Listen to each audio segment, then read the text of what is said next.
client who had a fairly common issue.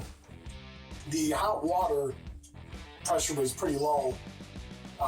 Cold side was good. And this was only in the bathroom sink. So she called me freaking out because she thought she was gonna have to replace all the pipes in the house. I could understand that. It's an old house, old galvanized piping. And what happens with that piping is it gets clogged over the years, just like our arteries when we get older. Anyway, when water is turned on and off, like the main water, water hammer will happen. Sometimes those particles will break loose and they'll get lodged somewhere, kind of like when you're having a heart attack or a stroke. I don't know why I keep comparing it to human physiology, but I do. Anyway, I took the sink apart so I can show you exactly what I'm talking about. This is not a how-to video. If you want to know how to take the sink apart, look up a how-to video on YouTube or Google it, whatever works for you. Anyway, the sink is apart here.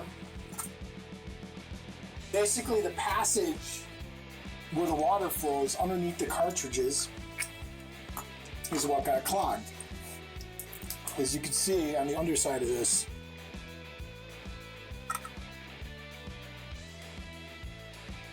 okay, so that one's nice and clear.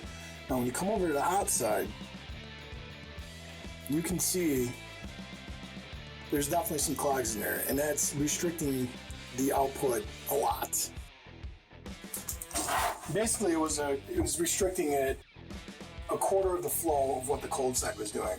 So what I'm gonna do, I'm gonna clean this out, and then I'm gonna put the sink back together, and I'll show you they'll both have equal pressure at that point. So I installed the faucet back. If you take a look, that's the hot, and that's the cold. Pressure is the same. If you look right here, that's what I pulled out of there. That's what was restricting the flow, making it a quarter of the pressure is the cold side coming out. Now, to prevent this from happening, when you shut off your main water, when you turn it on and off, make sure you do it really slow to prevent a water hammer, because a water hammer is what's gonna break those little particles up and cause that restriction or any other problems like that. Another thing you want to check is your screens right here, because those get corroded as well and contaminated with those particles. So that's it.